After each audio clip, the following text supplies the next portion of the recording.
You're listening to TrawlCast.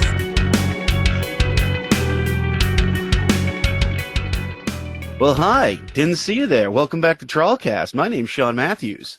And I'm Seth McClellan. Taking a little bit of a break here and there. We've been super busy, and Seth and I kind of decided to come on this week and just kind of talk about all the crazy stuff we've been doing the last few weeks. And I think the first thing we're going to start off with is just kind of start talking about the shows we've had recently. We've had, in the last month, we've had 3 shows, and I think, personally for me, they were extremely fun. I think we had a good time at all 3 of them. I mean, how are you feeling, Seth? Yeah, I mean, it's been just awesome to come back to playing shows again. Literally the last year and a half, we've been kind of reminiscing and talking about the shows that Trawl has done and like thinking about the direction forward after all of this stuff that we've had to deal with. So getting back to shows was like, all right, we're finally able to get back out there again and, you know, have Justin finally get to join us on stage because he's been playing with, you know, in the band with us for a year and a half, but we're finally able to get him on stage with us first show. We're finally able to show off the goods we got, you know, after the little hiatus and the COVID and fine. Can we keep him? He's good. He doesn't wet the carpet much. Okay. Much, yeah. But so first things first, let's talk about the first show we had back. It was a big one. It was a super crazy doozy one. It was at probably one of my favorite places to see and play music, Aura. Yeah. We got to play with Murcielago, one of the greats out of Portland, Maine, and then a band all the way from New York City called Ultra Major, which was super exciting to see those guys come all the way up to play. So yeah, let's talk about Aura, Seth. Yeah, so absolutely one of those bucket list shows for us. And, you know, if you would have asked me, what do you think your first show back after the pandemic is going to be, I would not have said Aura.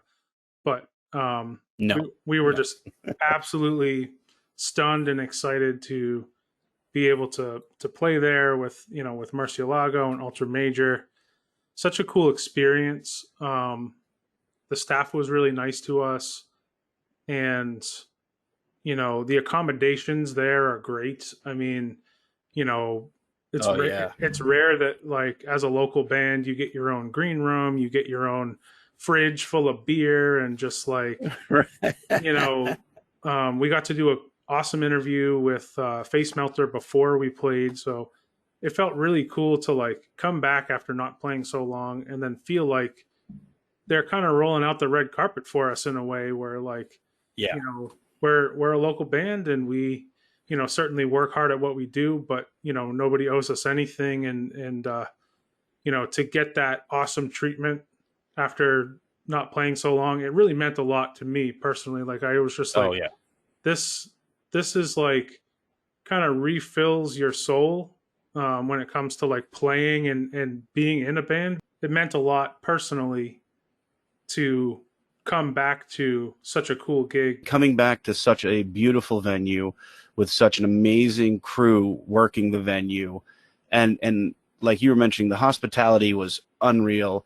It was really, it felt surreal because when we got there and we started loading our gear in, we weren't treated as a local band. We were treated like, you know, we were paid musicians doing the thing and getting stuff done and, you know, people helping us load in, getting things set up. It was really exciting to have that opportunity to load into such an amazing venue, you know, get everything set up, do the sound check, you know, get that backstage access, which was really cool. So we could go, like, I don't know how many hundreds of times I personally went from our merch table back downstairs. You know, maybe I grabbed something from downstairs or maybe I didn't, but I kept doing it over and over again because I just had access to go down there. And I thought it was super cool, and it felt really neat to be able to basically be a rock star. True. Yeah, we've played so many gigs where, you're in the crowd until the second you go on stage, and then you're on the stage, but then you're back in the crowd Mhm. again. It's kind of cool to have an area to be away for a minute. Not that, I mean, we spent plenty of time, being out there thanking Oh everybody. yeah. Oh yeah. And because I love doing that anyway, just because, like, Yeah, we didn't hide. We yeah, got right back out there. I mean, it was nice though to have an opportunity to, and musicians who listen to this, you'll understand, but you want just like 5 minutes with your band. It was nice to be able to take a moment with you guys downstairs, take a breath and be like, wow, that was really awesome. Like the stage was beautiful. The sound was perfect. I mean, I had a blast. It was really good to see all the faces out and about. I don't want to go through all of them because we'd be here for about 6 hours just thanking so many different people. yeah, But there was a lot of great people out that we really, truly, honestly thank. And we wouldn't be anywhere without you guys. And we're so humbled that you all came out to give us some love, to give us some support, and to have fun. I mean, that was the big thing. It was really the first big show back for a local band, and it happened to be. I mean, we just got lucky enough to be that band that came back yeah, with the big first show. yeah. That was really cool too, and definitely not something we planned for or knew that was really going to happen when we booked it. It was originally supposed to be a couple weeks before it ended up being, but they had to change the date before we even announced it, and ended up being, July 9th. We didn't know what else was going to be happening at that time, but we just got really lucky with the fact that, it was literally, the first, kind of show for, at least for our scene, at least for the rock scene coming Yeah. back. And we got to kind of welcome people back in a way to local music and live music. So such an honor, so cool. That's one of those gigs that, we're going to be thinking about and talking about for years. Like, I think this for me was one of the most fun shows I've personally ever done. I mean, I've played a couple times in some reasonably sized venues, and yeah, it was fun, but this one was so much fun because it was basically welcome back to live music. We're excited to see everyone here. Ultra Major did a great job on stage. Those guys were fun. Murcielago, there's not much more to say than Murcielago. Are you shitting me? yeah, They were unbelievable, They're and they awesome. just put on an amazing show. And I mean, I had a blast. It was super cool seeing people, and a lot of people came up wearing Trawl shirts like right when they got there, and then people showed up and bought stuff, which was super amazing because I honestly did not anticipate that. And that's just because I'm at this point with all the music that I've done and been a part of, I try to be as humble as possible. And yeah, we got some cool stuff, but I'm not anticipating or expecting anyone to buy it. Yeah, People were coming up and buying it, and then like seeing other shows or being at other places. And I know Justin ran into Craig from Them's That Wait yep, at Buck Dancers, and he was wearing the Trawl Octologo shirt, which he had purchased at the show, and it was super cool and kind of kind of one of those things. It's very humbling. And I know I went to a show a week later, and there were people there wearing Trawl shirts, and I'm like, well, okay, like yeah. That's it super. kind of shocked me. Yeah, that's super cool for us. And for those who don't know, that was honestly the first show where we've had merch for sale: CDs, shirts, hats, our bait bags. Before that, we had like stickers and buttons at shows. We didn't have the money to have shirts yet. We've sold some shirts online through, Dizzy Jam and those a couple of campaigns where you can Yep, basically have yep. shirts made online. But this was the first show where we were able to actually have, for the first Physical time, inventory. physical Yeah. inventory. So it meant a lot that people were excited about it, and it's so cool to see other people wearing, Trawl shirts. I mean, it's a huge honor. Yeah. And Yeah, those bait bags, people really like the bait bags. And that's something that you and Miranda kind of came up with off yeah, the cuff with like, hey, let's do something fun. And it's something that I actually, when I go and look at merch for bands, if I'm sitting there and I see something that's not necessarily of the normal, having a bait bag was something new and exciting, and I think people really enjoyed it. Cool. Yeah, and we're going to keep switching them up too. And I love getting stickers made. I think since day one, stickers have been kind of a cool part of Trawl, where we're always doing something new and different. I'm always trying to come up with the next design, the next thing, the next image, and just something cool to associate. And it's like there's endless possibilities of stuff you can do. So we actually have plans to keep switching up the bait bags and doing different stuff. And so like we want to keep it new and fresh. So it's kind of like Pokemon. You guys got to catch them all. Each bait bag is going to be a bit different. I know Seth has shared some stuff about bait bag 2, and personally, I know I'm going to buy one because I think it's pretty cool. And we've actually taken some of the requests from the public to add some fun stuff to this, and we hope you guys enjoy these ones as much as we enjoyed kind of brainstorming amongst the group and coming up with some newer ideas to, I guess, keep it fresh. Yeah. What's up, guys? This is Will with Twin Grizzly, and you're getting nuts with TrawlCast. So speaking of keeping it fresh, yeah, Segue King here. Yeah, well, you get the Segue Award. Yeah, thanks.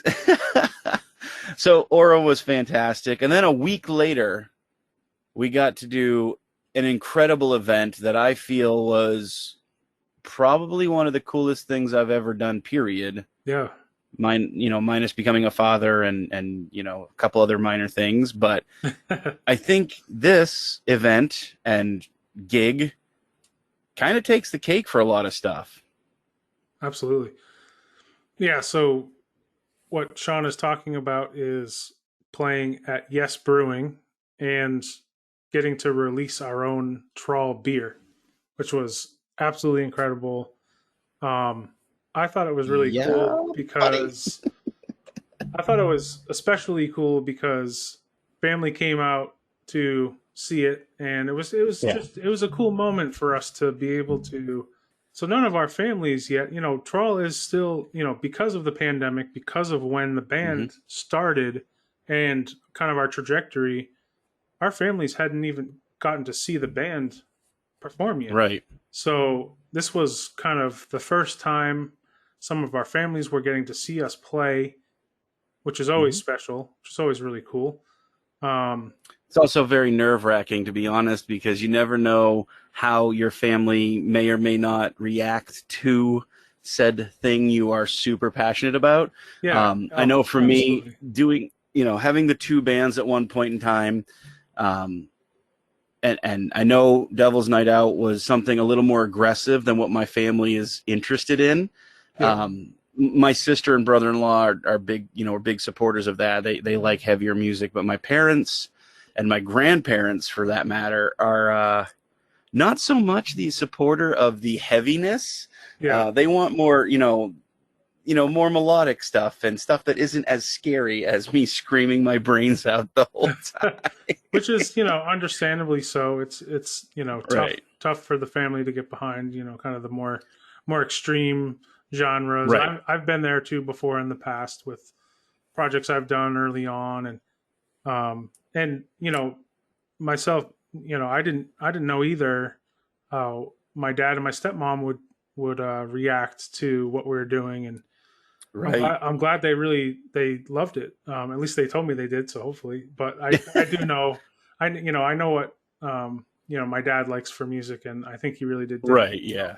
Well, and your dad, I love your dad. I met him randomly by chance at one of my previous jobs. He was driving a truck and it made a delivery to a company I was working for, and I got a receiving in, and this guy came in, and I think I was listening to one of our practice tracks for Trawl in the early time, and I think he recognized your bass sound or something, but then he like looked at me and he goes, how do I know you? And then kind of poked me a little bit. I was like, do you do music? And we, started talking, and it was funny because I didn't realize that was your dad. And, your dad's awesome. I think he's a great guy. And I love the fact that he came out and I got to see, I haven't seen him since, it's been a while since I've seen him. A couple of years. And it was really good. Yeah, it was really good to see him and see that everything's going good. And he was like, yeah, it's good to see you, man. Great job. Like, it felt good to, see other people. Like, I'm, personally for me, I don't want to do a disservice to my band and my friends, and anyone who knows me knows I'm going to try my best to do the best I can. But I also don't want to be that guy who comes out and makes an absolute ass of everyone that's involved with something that I'm involved in. And I want to make sure that I'm at least trying to represent what I'm trying to represent in a positive manner and not some douchebaggery, crap. That I appreciate that. And you do, man. You do an awesome job at that. Yeah. And I think so. Thanks. Because, like you said, as the singer, you're kind of at the forefront of the personality of the band. So it kind of doesn't matter so much. Like, it does matter what we're playing for music, but being the one who says the words and does the banter in between the songs, you got to represent a little bit better when you're the front man and the actual physical voice. Yeah. Seth does a lot of his talking with his his bass and the way he plays it. Gary does a lot with the drums. Justin stands there in a corner, I guess. Poor Justin. But Justin is badass. Justin, he's a good guy, and we just got to give him hell because he's he's the new guy. He's the rookie at this point, even though he's been in some amazing bands over the years. And yeah, dude's amazing at what he does. We got to razz him a little bit, but end of the day, we're friggin' I kid. But no, it's being the guy who actually has to use his voice and be the face of basically the rest of the guys behind me when I'm doing stuff. It's better for me to not be an absolute dink, because in the long run, that will rub off onto you guys, and you guys will look bad if I make us look bad, and I don't want to do that. And especially doing that in front of family is so important to not be just an egotistical asshole. So being able to do something and make it look good and sound good and have fun and show, like for your dad, and like my grandparents showed up to the Yes Brewing event, and my grandfather didn't really go run and hide in the car because it was too loud, and I think my grandmother was asleep for half of it, but that's okay. That's right. They had fun. They got to try. Trawl released a beer with Yes Brewing. It's still available. Mixed berry sour, and that was a super fun thing because they put it on tap. A lot of our friends and family came out. They tried it. I didn't hear very many complaints about it, if any at all, really. Yeah. And I still have, I think, 1 or 2 cans left. I got to go restock myself because it's a great beer, and they're super nice guys who, honestly, they gave us an opportunity just to have some fun and do something kind of crazy, and it seemed to work out well for everybody. And again, another great day. We got to see a lot of good people. We got to see, I personally got to see some people I haven't seen in, probably a decade, if not more. My friend Dallas. Shout out to you, Dallas. That's right. Haven't seen him in a long time. He is a very, very, very, he's probably my oldest friend. I think I've known him longer than I've known just about everybody I know right now that I still stay in contact with. And I've known him for probably 20 years. Wow. That's awesome. Maybe even a little bit more than that. And he came out, he brought his son, Judah, out, which was super cool to see. And it was really good to see people come out, have a good time, and honestly just support a couple things. One, us as a band, and 2, a small business that was just having fun, doing what they do best, and what they do best is make really good beer. Yeah, absolutely. It was a blast, and it was cool to see, some musicians out to support, and some old friends. just, can't say enough. Like, it was the first show that we actually both ran sound and played. So we had our own PA that Yes. we brought for the first time. So that was another step for us in terms of Hmm. being able to run our own production as a band. And I definitely want to do more stuff like that. This is an opportunity that we kind of took a chance on doing something with running our own soundboard, and actually now we own our own PA as an opportunity for us to do stuff like that. So if we do happen to get a chance to go play at Bull Moose location, or we have maybe a Trawlbq that we invite people to, Exactly. Yeah. that's an opportunity to have music running without us having to play. Maybe we can have a couple bands besides us or another band, and it's a chance for us to do something more in the future. And I think that's exciting because we're just having fun. Yeah, we are. And I love playing kind of non-traditional shows as well as, Yeah. we love playing at, clubs and bars, but like it's also cool to play somewhere unexpected or do something like maybe we try an acoustic thing, or who knows? Who knows what's in the future, but having your own PA gives you some more flexibility to try some stuff. But Well, I mean, who knows what's in the future? I think we kind of know what's in the future, because there may or may not be some things in the works, ladies and gentlemen, that we can't really quite let out yet, but we'll see.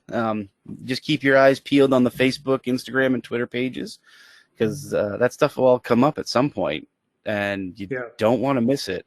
This is Eric from Black Rabbit Holes, and you are listening to TrawlCast.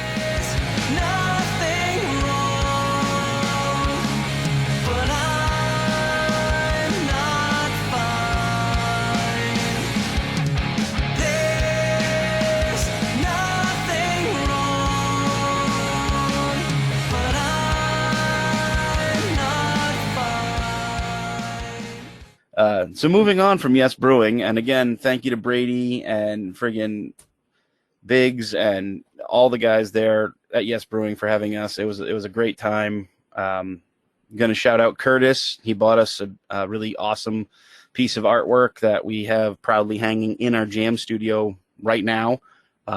Yes, thank really you, cool. Curtis. Very cool. So now we're going to shift. There's no P in shift. We're going to shift over to talking about the show we just did a couple weeks ago. As of this recording, it was down in Biddeford at Champions Sports Bar there. It was Heart of 207 Music Festival, put on by, you may know him from Burning Time. You may know him from Division North, Dan Aldrich. You may also know him from Midtown Music. I was just going to say, you also may know him from Midtown Music. He may be your musical supplier. He's a popular guy. Really cool show. I think the idea for this show of, supporting a local cause is really cool.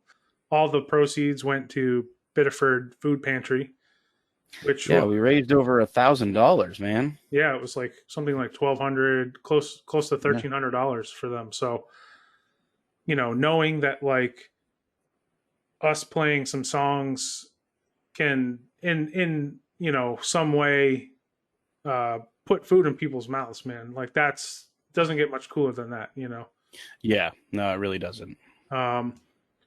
Really fun night, hosted by the Face Melter, our buddy the Face Melter from Rock Rage Radio. I didn't get to buy any raffle tickets because I ended up like running around like a madman because, I was just so amped up about being able to play. Same here. Yeah, just basically like running around, talking to everybody. I try to connect with everybody I can when we're at shows. It's something that I'm kind of an introverted extrovert. And when it comes to playing shows, I rise to the occasion and I want to talk to everybody who came out to see us. It's probably one of the only times you'll see me really, just kind of outgoing in a way, just being outgoing, because I really try so hard and you have no idea how much energy it takes, being kind of a natural introvert, to be able to talk to everybody, shake hands, kiss babies, just, make sure that I'm catching up with everybody, because I truly do care, and I love, when people come out Right. and see us.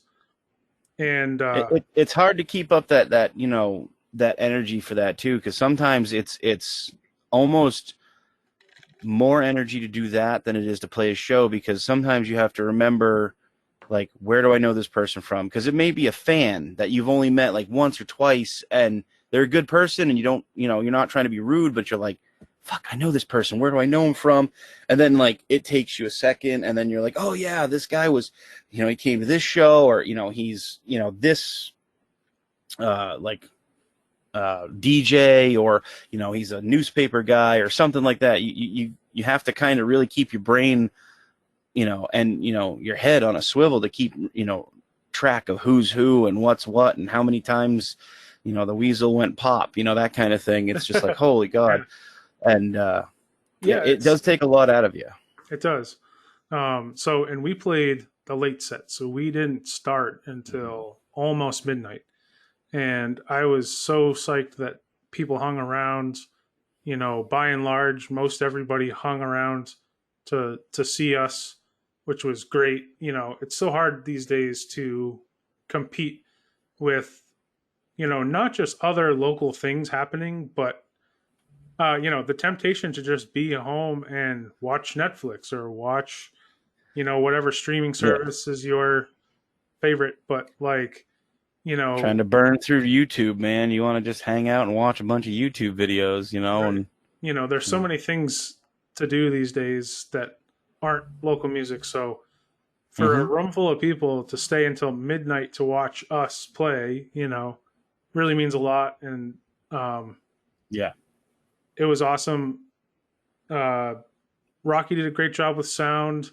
I felt like for the first, side note for the musicians out there, for the first time ever in the history of me playing shows for over 20 years, I went wireless. And I knew this is where this was going. I knew it. So, Justin was kind enough to hook me up with his wireless, because he just got a killer new system, but the one that he had is pretty awesome. And he was like, hey man, if you want to use this, give it a try. So I did. The gain is a little different. I was still kind of adjusting things in. So for like the first 3 songs, I was like, my stage volume was a little quieter than I'm used to. I guess from what everybody said out in the, out in front, it sounded perfect and fine. But for my stage volume, I couldn't hear shit. So I was like super disoriented and felt like I was playing like crap. But as soon as I got myself adjusted, I was fine. Right. And it was great. And it was so cool to be untethered and just be able to run around and, throw spin kicks and shit. But sorry, I don't mean to laugh at and make that sound like it was something like you can't do it. It's just Seth has always been very leashed, as some of us have talked about in the past. He's always been tethered to this cord which goes to his pedal board, which he doesn't get necessarily the reach that we someone like me who's got a microphone and 100 foot cord to run around and do all the crazy stuff. Usually Seth is stuck in his 12 by 12 square. He can kind of, maybe if he pulls a little bit, the pedal board will slide with him, but he doesn't want to, risk having his bass come unplugged or any damage to anything. So having him be wireless was an exciting adventure. And as all you musicians probably realize, you're your own worst enemy. So Seth talking about how he couldn't hear himself and he was, disoriented and he felt like he was playing like crap. You all know what that is. We all do it. I know I do it. I know Gary does it. Justin, every musician I've ever met is like, man, yeah, thanks. No, well, I kind of fucked up that. No, you know what? Well, it's the thing. It's the like fans don't care. Well, that's the thing is like, so we always do it to ourselves. So people will come up after the show and be like, dude, awesome show. I loved every minute of it. And of course, the first thing we always do is like, fucked up this part. I screwed up that part. Yeah. That sucked. I forgot all the lyrics to that song. I just ad-libbed. We should just learn to say thank you and Yeah. move on. But like I'm just so self-deprecating anyway when it comes to that stuff. Just like, That's a musician thing. That's the thing is like, and I feel like it's just your own desire to want to be better and get better and play better the next time. Cause like, Right. you learn something from every gig, every single time you play. I think you get a little, whether it goes right or goes wrong. Sometimes you learn more from the gigs that don't go right at all, but like, yeah. Oh, absolutely. you kind of carry that with you. You're like, I'm not going to do that again. Or, oh, that worked pretty good. I'm going to do that again. So it's like, Remember to change your batteries. Yeah. Stuff like that. So, Yep. It's definitely a trial and error sport, playing gigs. And it's like, It's a trial by fire. It really is, because if you think about it, you practice and practice and practice, but it's one of those things like first contact always changes how you proceed throughout the course of your engagement. So when you get on stage, you did sound check. Sound check sounded amazing. Everything worked perfectly. You didn't do anything. You didn't touch anything, but then you step up to start playing your set, and all of a sudden there's no Seth, or Gary's bass drum head blows second song in. You can't you have to you have to be able to work on the fly, and that's a big thing that I think we've done very well with. It's just a matter of us, like you said, having to say thank you instead of like, I fucked up that chorus, God damn it. Yeah. So yeah, that's always, but I agree with you. And, you never really know how the night's going to go. And, sometimes you just show up in a different headspace, and that headspace makes you play differently, and you're kind of give a different performance than you did. My headspace going into Aura was totally different than when I was at, yes, Brewing or, Champions. Like, Aura was very much the, to reference like 8 Mile, that was like our, that was our shot. That was our moment. We had to like seize it and make the most of it. And super psyched with how that night went. And as Sean said, it was our opportunity to, get in front of everybody with the new merch and kind of start the next phase of the band in a way. Kind of launch the next phase of Trawl in a way where, we've been able to finally produce some merch and finally, put out, it was our first show since we put out Shark Pinata.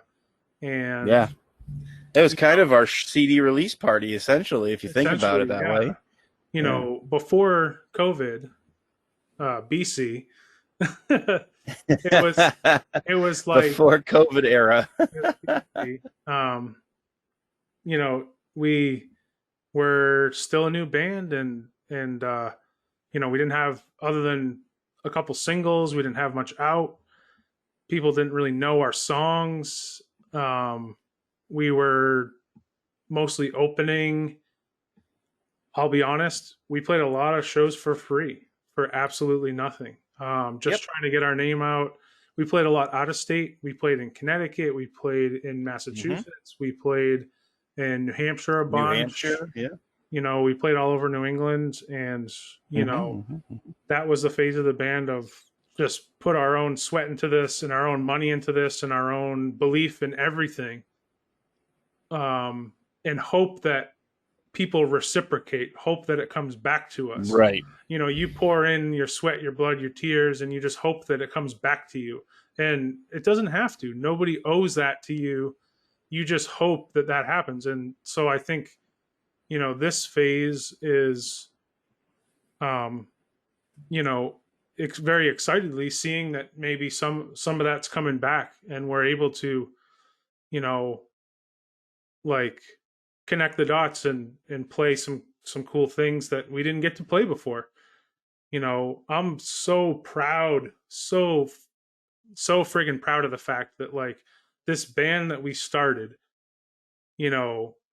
just jamming, just writing songs on our own completely from scratch, that band was able to play at Aura. You know, Yeah. it was literally an idea that we all had. Like, this is just this crazy idea for this crazy funk metal band. And that friggin' band We played at started Aura. off we just started off writing some goofy stuff that we enjoyed writing and having fun with it. And then it's still the same way. I still feel like I'm writing some goofy stuff that I'm having fun writing and playing. And then we get these amazing opportunities that, you know, not many bands who can say they've been there and done, you know, what we did. And that was just bring people back to music. And I think, you know, us, Murcielago, Ultra Major, I think that the three of us collectively came together like Voltron to just kind of kick off hopefully some positivity and some good vibes throughout the universe to try and help maybe people who are having some dark times, and we got to do it in our style and in our fashion.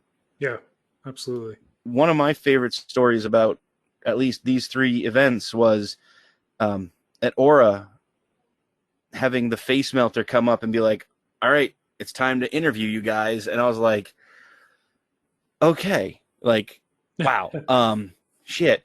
And he's interviewed me before with Devil's Night Out, but that was at Champions for a Hallow Bash, and that was fun. And don't get me wrong, it was a great time, but it was so much more different to be at Aura, where we were sitting in a dressing room on couches, and he was, you know, it felt like we were rock stars in the old school sense, where we had this radio DJ and he was asking us questions and we were just hanging out. Like, we all had a drink or something in our hands and we were just relaxed. And I think that was probably one of my favorite stories from that, is just being in there and then getting like the pictures taken with him afterwards was super awesome. It was kind of funny because we were trying to do the interview and like Ultra Major and Murcielago and a bunch of the staff just kept coming in and out of the dressing room. Yeah. It was funny. You can, if you listen back to our interview, you can hear the door slamming and closing a bunch because people would just come ripping through to go grab something, or, you know, a band member would be like, I forgot my guitar, and they run out to the car or something like that. It was kind of funny, but I think that's one of my favorite stories out of everything, was just being able to have that rock star feel for, you know, I think that's probably the first time I've had a really, truly crazy rock star feel, where it was like, I'm in the basement of Aura. No one else is allowed down here except for the bands and the crew, the team working at Aura. And I'm down here with the Face Melter, like getting interviewed. It's literally like a lifelong dream to have that scenario happen. And then it actually happened. It was so unbelievable. Yeah, that was amazingly cool. And, you know, I kind of feel like, you know, the podcast for me has been kind of like, you know, practice leading up to being able to do a full on Trawl interview where, you know, you have, you know, Face Melter asking us questions from all over the years that we've been together so far, and kind of our history and everything. Like, I feel like, you know, getting to do this with you and having guests on and things like that definitely prepared me for being able to answer stuff on the spot and to do that. And I felt better than ever as far as like my ability to just tell our story. And that was, you know, so awesome. So freaking cool. So what you should all gather from this, ladies and gentlemen, is if you feel uncomfortable about being interviewed, or you feel weird about talking in public, start a podcast, and then, you know, have a friend on who's a mouthy bastard who just can talk and talk and talk. And then, you know, you get used to it, you get accustomed to it, and then things can kind of just come easier. Yeah, exactly. Do exactly that.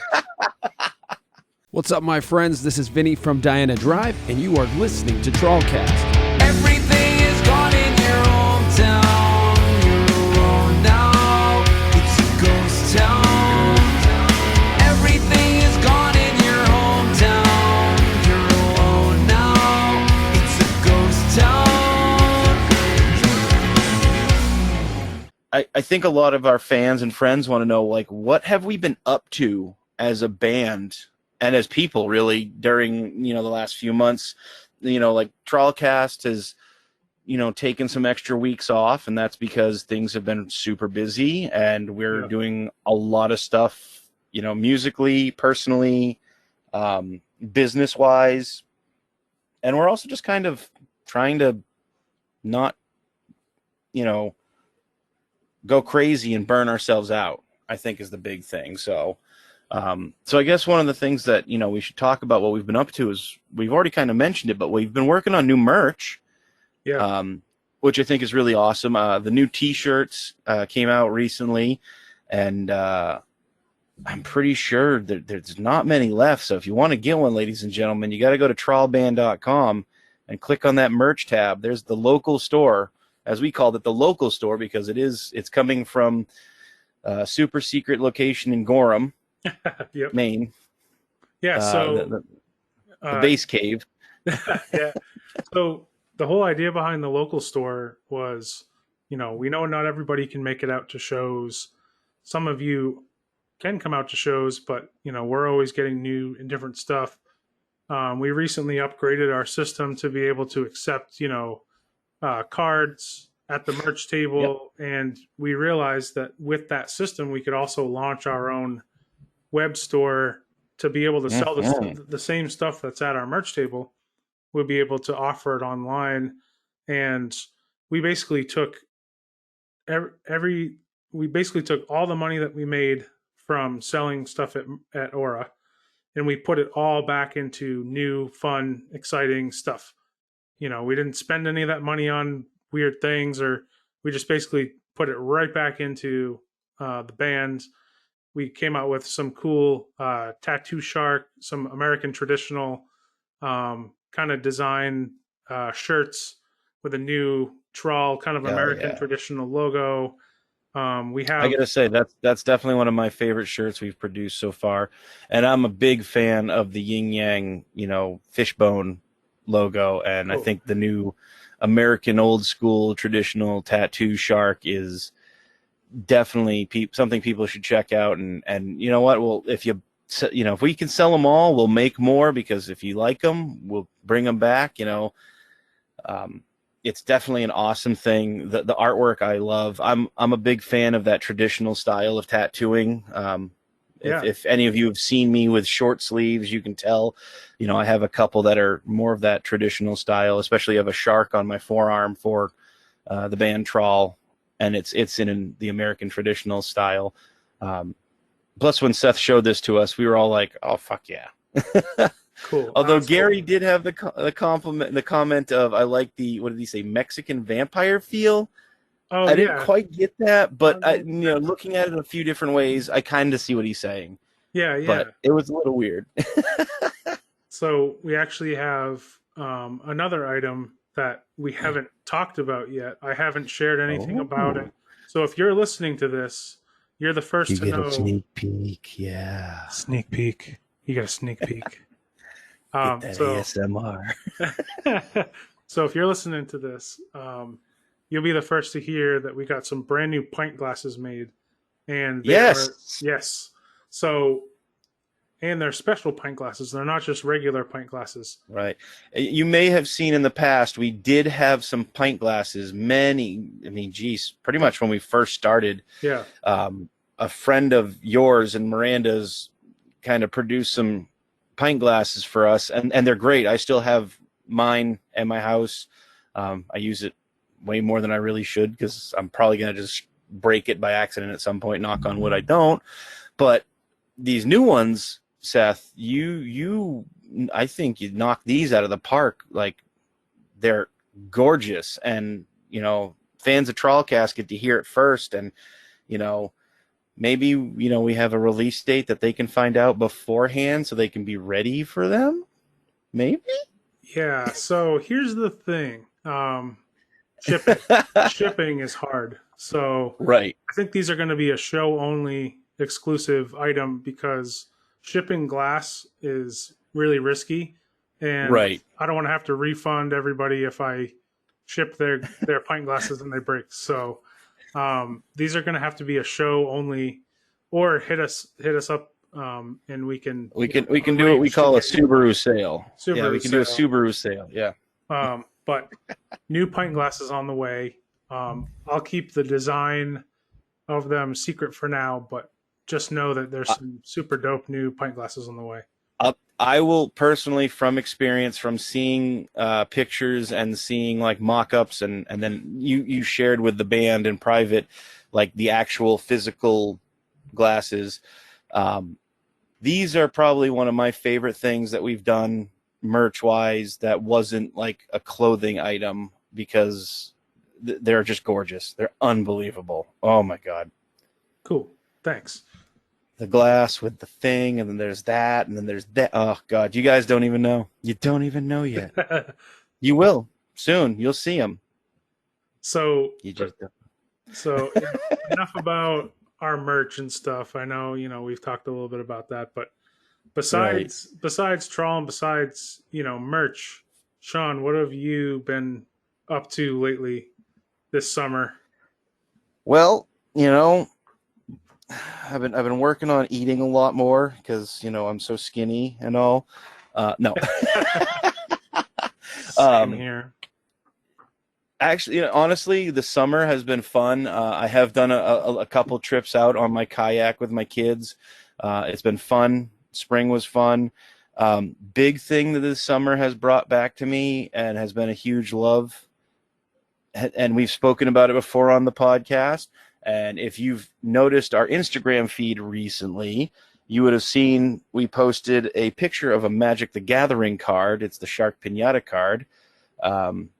It's been Magic the Gathering. It sounds totally dorky and nerdy, and I don't give a fuck because I love it and I think it's fun. Hell yeah. And I've been spending way too much money buying Magic cards and way too much time building and crafting and doing decks to just brew something up that can be brutal and awesome. And I personally right now, you guys can't see it, and Seth kind of can't either. I can tease Seth with it. Oh yeah, I have stacks on stacks there. Yeah, I have a few boxes of Magic the Gathering cards, and I have gotten my entire family into it. So I have, my girlfriend and my 2 children all have their own sets of cards. We all have our own decks, and we have been playing Magic like crazy, and it's so much fun. I've been having so much fun getting back into it, and just seeing like all the content that's out there now that when I was playing 10, 12 years ago wasn't there. Exactly. YouTube didn't really have Magic the Gathering centric channels. Like you could watch somebody talk about a Magic card here and there, but it wasn't like it is now where there's dedicated channels to Magic to teach new players, to get people into it. And personally for me, I've had more fun now being a little bit older, understanding the game a little bit more. Yeah.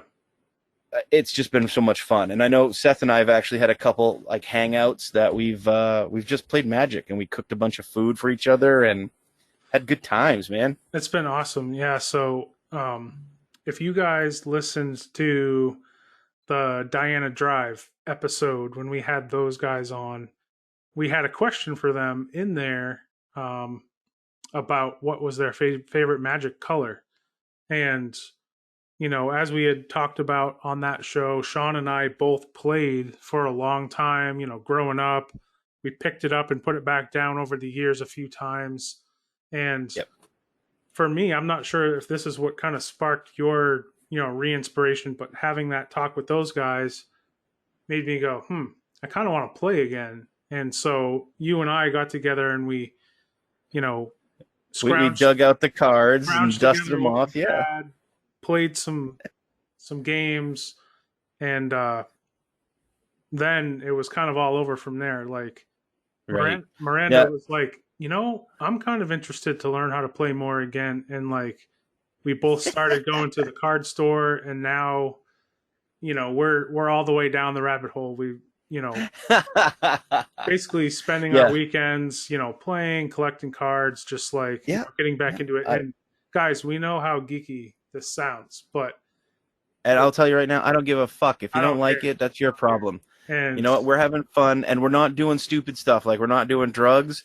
We're not getting drunk and driving, guys. We're being nerds, and maybe we're spending too much money on Magic cards.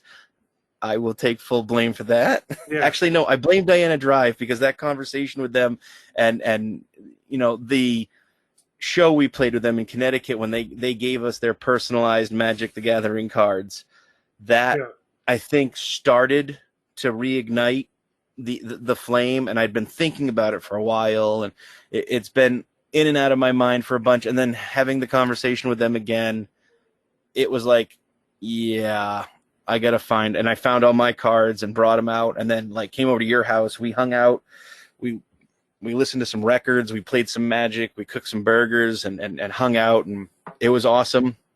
And then, like you said, it's basically turned into every weekend or every other, every Thursday we head down to a card shop. I know I've found, or I've been to a number of places personally, and one of them's down right by our jam spot down in Biddeford, which is awesome because it's been a couple practices where I've gotten down there about a half hour early and I ran to the card shop to buy stuff. Nice. Pre-practice, I'm like, I need fucking 10 packs. Like, where the hell is Sean? And you're just like cut to Sean, just like buying Magic supplies, and frothing at the mouth, buying booster packs and card sleeves. Yeah, nice. So, but it's been exciting, because Magic is something that I think Seth and I have bonded more over, and knowing that we have friends and fans out there. I'm talking to you, Ian, that want to play with us and play some Magic. I'm gonna kick your ass, Ian. It's just really cool, and Seth and I have been talking about it and having fun, and we share stuff all the time through Facebook Messenger, or we'll talk, and then it's like, oh, hey, you free this weekend? Let's get together and play some games. It's super fun. Getting to teach. Awesome. I have an 8-year-old, and my 8-year-old thinks this is one of the coolest games ever because he gets to control dragons and stuff, and he's getting super dangerous too. Like, he's really good at it. Yeah, that fucking kid. I don't understand how he's beaten me more times than I've lost to anybody in my life, and he has like a basic deck that's nothing fancy, and he smokes me. I don't understand it. Yeah. And I've spent money on some of my decks, and I'll agree with you. Like, what I didn't anticipate when we got back into it is how much is out there now, like you said. Yeah. For content, for the community around the game, for information, I was way behind on like the expansions and all of the mechanics of the game. There's so many things that have happened since I was really playing at a more serious level. For sure. But it's fun to get back into the collecting. In the past, I collected, like, I'd buy some packs and I'd build a deck, and I'm like, yeah, whatever. And then it's like, looking now at some of the cards that I've pulled out of storage, I have some expensive cards that I didn't know were expensive, and I didn't realize that collecting Magic was something that is, financially kind of usable. It's legitimately, kind of a collector item, the same way you would think about, comic books or coins or stamps or anything that you can collect that actually has a real life monetary value, that has a rarity. There are some old cards going for literally thousands of dollars. So, it's a legitimate collector's, game, as well as obviously just a functional, game to play. So like, there's kind of both aspects of it that are really cool. I think one of the things that I found interesting was the fact that I found a website that I shared with Seth, and I've been a big fan of, because it's stuff like, well, I didn't have that card back in the day, and I thought it was really cool. And then you look at it and you're like, oh my God, that's a $90 card. What the fuck? It's cool to discover that stuff. It makes me think about all the stuff I had back in the day when I was playing in the late 90s, early 2000s. And because this game's been going on since 1993. Early. So it's Yeah. pushing, 25, 30 years. So, right? I mean, 93, Yeah. 2003, 2013. Yeah, it's pushing So 30 it'll be years. 30 years in 2 years. Yes. So, Right. more so now than ever, like it's a Well, great and time one thing- to play. And you can play Kinda- online. Yeah, I was going to say one good thing is they have the Magic the Gathering Arena game, which I know Seth and I are both on. If you're interested in learning how to play, that's a really good way to play and learn, is to get on there and just try it. It teaches you how to play. It helps you understand the game mechanics. You're not going to be a master player after playing it for like 2 hours. Like you're going to be, understanding some of the basic concepts. Because there's even stuff now that I've been playing pretty heavily and pretty steadily, like taking in as much as I can. There's still stuff that I'm learning, and I'm learning it on Magic Arena and, from, friends or YouTube channels watching about this. I also think a really cool thing that they've got is all these sets that come out. They each have a different theme or a different styling. Like I said, Ikoria was big monsters, like crazy big monsters, and they had Godzilla type stuff in there. Kaldheim was all about Vikings. I know they had a series once called Theros, and then they brought it back for Theros Beyond Death, which was more of a Greek or Roman styling of cards, and like they had gods, and it was very Greek and Roman inspired artwork. I know personally for myself, I'm super insanely excited about this coming September. Yes. They have Innistrad Midnight Hunt, which is basically more gothic kind of inspired artwork and stuff. Like ghosts. And it's kind of like but the werewolves and stuff like that. Yep. But that's the big thing with this Midnight Hunt coming up, is it's big on the werewolves, it's big on witches, it's big on vampires and zombies and the monsters you can think of when you think of gothic horror. And the artwork that I've seen, some of the pre-release stuff that they've shown, it's really Halloween kind of inspired to me.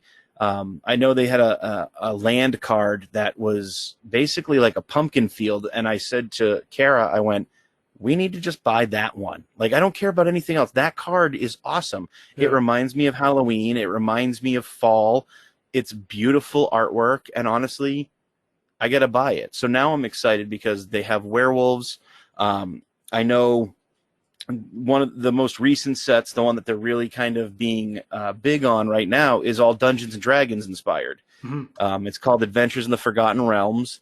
And it's exactly that. It's Dungeons and Dragons for the first time ever, crossing paths and blurring the lines between it and Magic.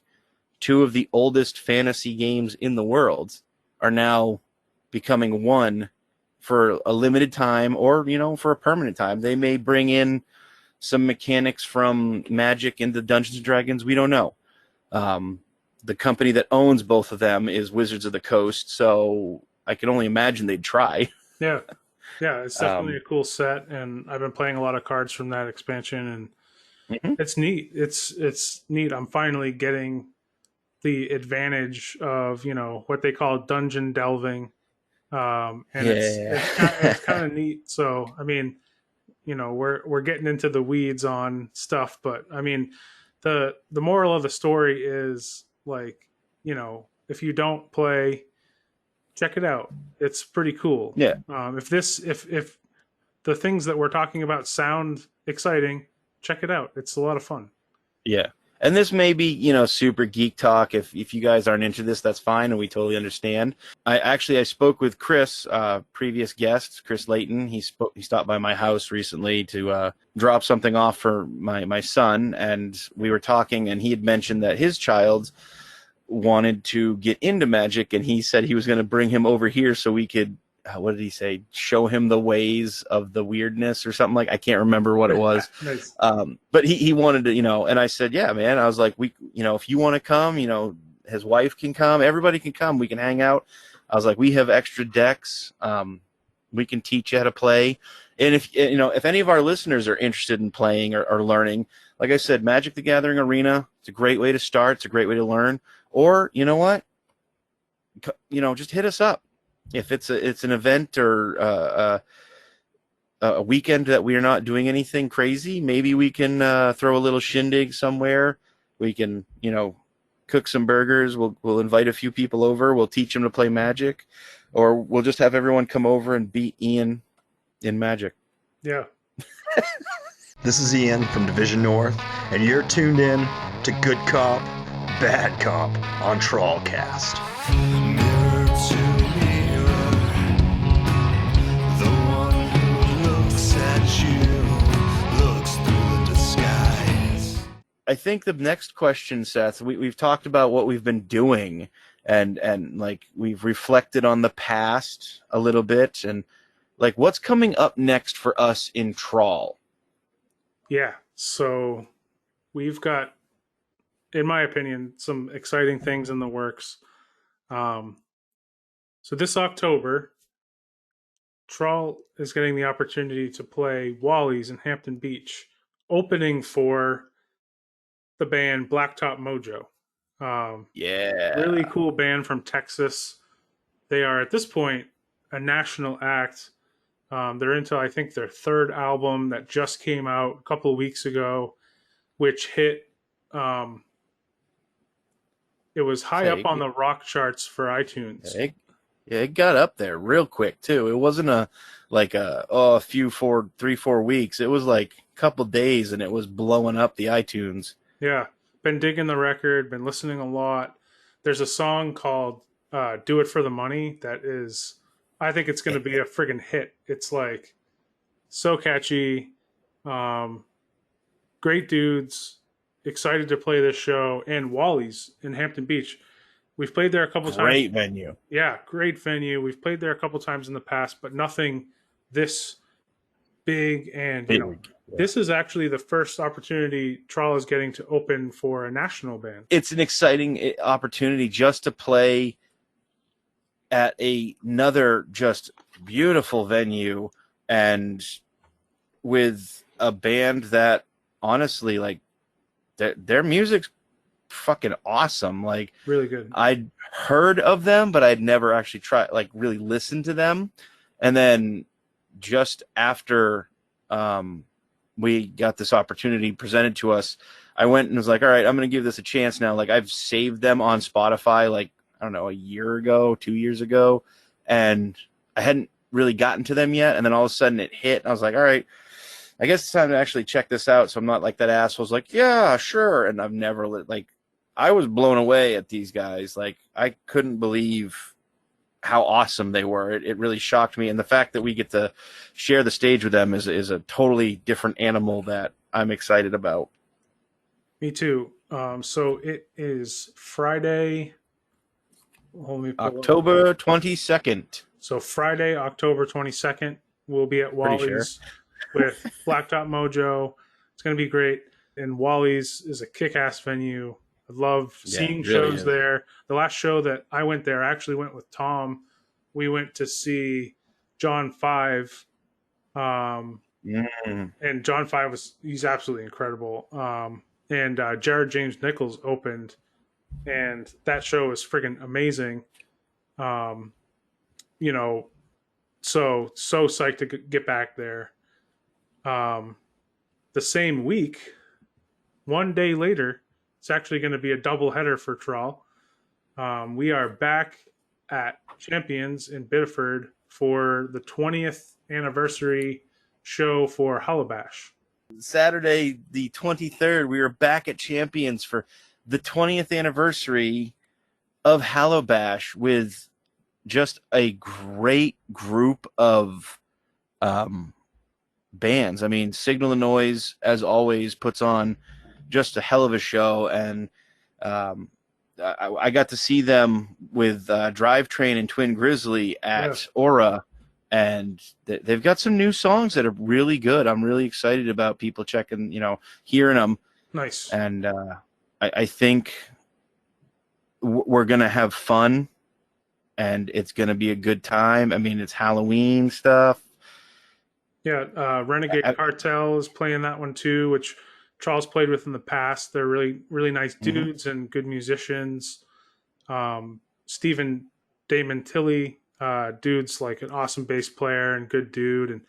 And also the band 16 by 20 is playing. Yes. I've never actually played a show with those guys. I don't know if you have, Sean, in the past. I have played a show or two with them. Actually, we did play on a festival with them, the Wyndham Festival, the Wyndham Tattoo Customer Appreciation Show. They were there. Okay, yes, you're right. They were the next day. Yeah, so we were on the same festival, but different days. Different so we didn't really run into them. Excited for that show. When we played Hollow Bash back in 2019, back before the pandemic, back before the pandy. That was one of my BC. BC. That was one of my favorite shows so far. I just felt like, the energy and the crowd reaction and the fact that we were up there wearing masks, it was just a freaking blast. Having fun, man. Yeah. Having fun, man. So like excited for that one. And as far as shows, that's what we got on the books. Stuff, something might pop up between now and then. We might play a show in September. I don't know. Probably not, unless something good presents itself to us. And we're not saying no. We're just saying we don't know yet. Right. Exactly. So if something happens, and we are working behind the scenes on some other stuff that we're not entirely sure if it's going to hit or not, and that's kind of. It's basically we're waiting for things that are in the cards right now, and the cards are being shuffled and being dealt, and we just kind of got to sit back and relax and see what's dealt to us. If it can work out, we might have more shows. If not, there's other stuff that we can be doing. Exactly. I think one of the other things we've been slowly working towards is how do I say this? We kind of started recording again. Yeah, so we'll put it this way. Tracks for the next release have started being recorded.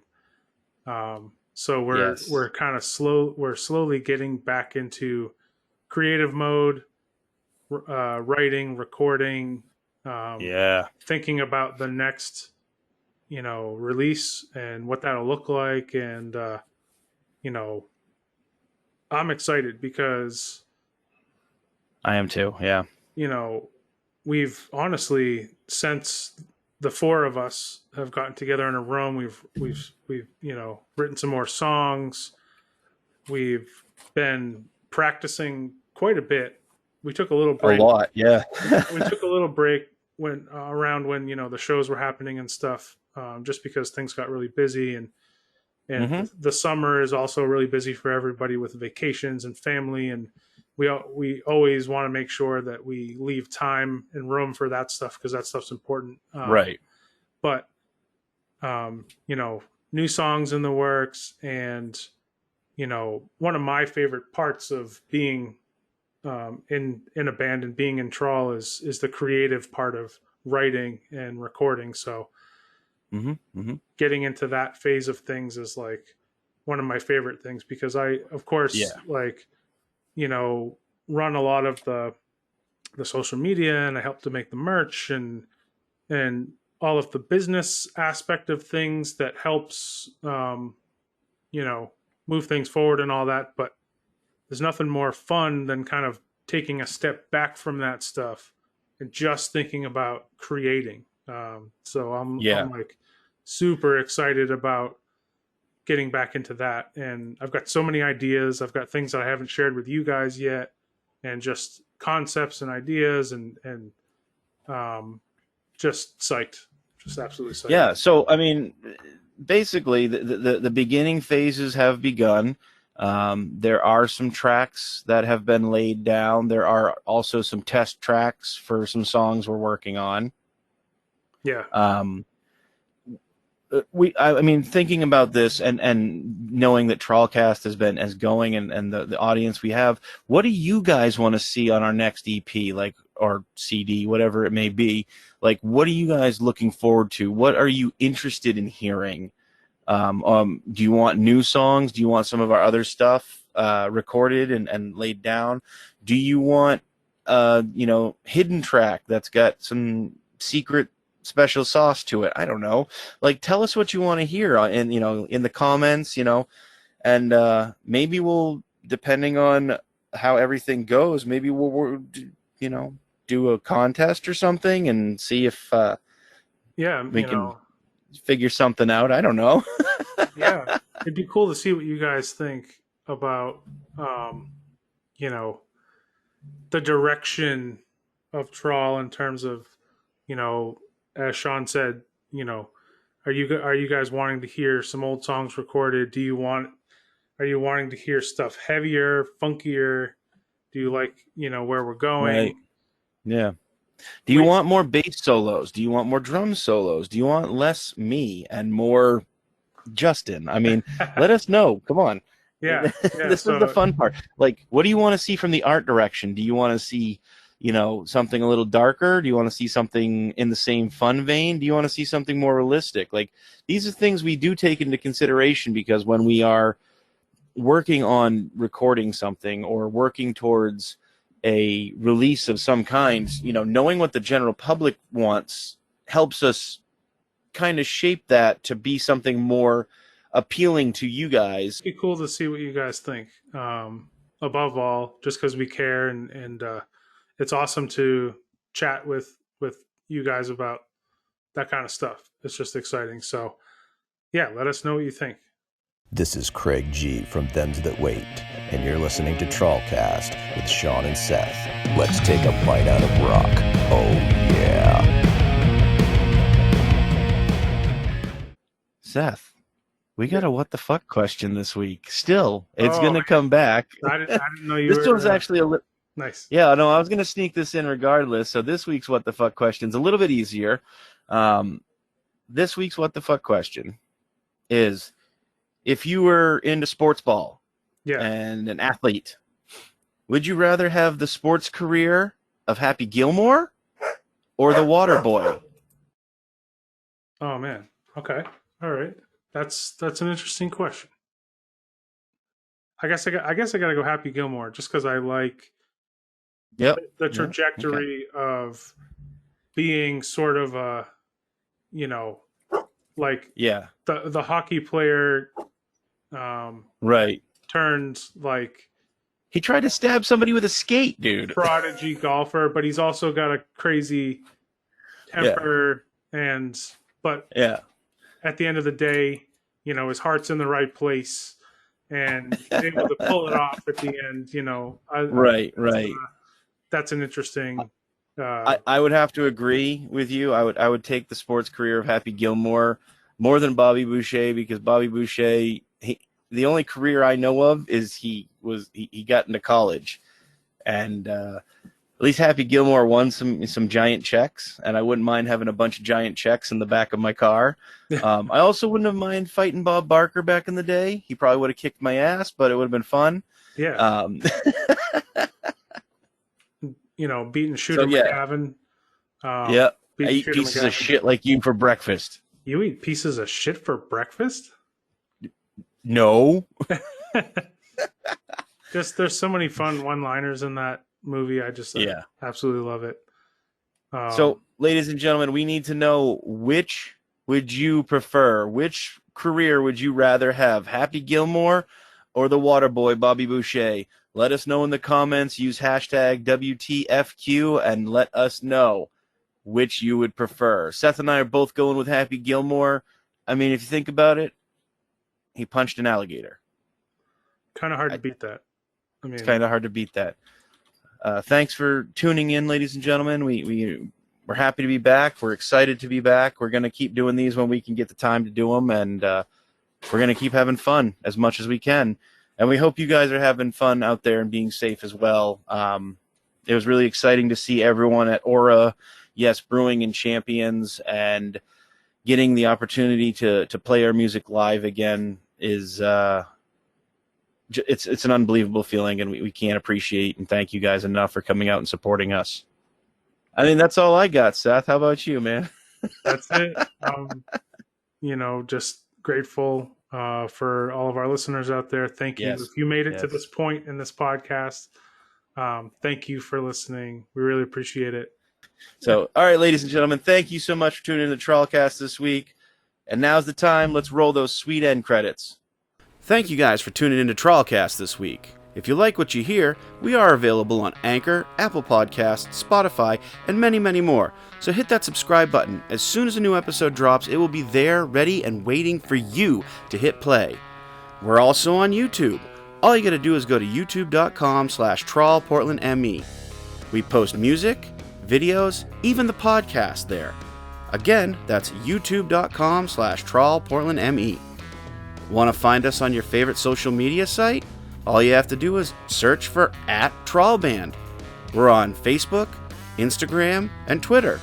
Again, that's @TrawlBand. Would you like to send us a voice message? Maybe hear your voice on the podcast? All you gotta do is go to anchor.fm/TrawlCast. Have fun with it. We want to hear from you. Maybe you'll even get to hear your question or voice on the podcast. Want to get yourself a sweet sticker pack from Trawl and TrawlCast? All you gotta do is cast a line to us at trawlband@gmail.com. Make sure to include your name and mailing address and a question you'd like to hear us answer. That way, we can send you some sweet Trawl swag. For more information about Trawl and all things Trawl related, all you gotta do is go to www.trawlband.com. It's the website. We post everything there. Again, thank you so much for listening to this week's episode of TrawlCast. We hope you enjoyed it. My name's Sean Matthews. I'm Seth McClellan. And this has been TrawlCast. We will see you next time.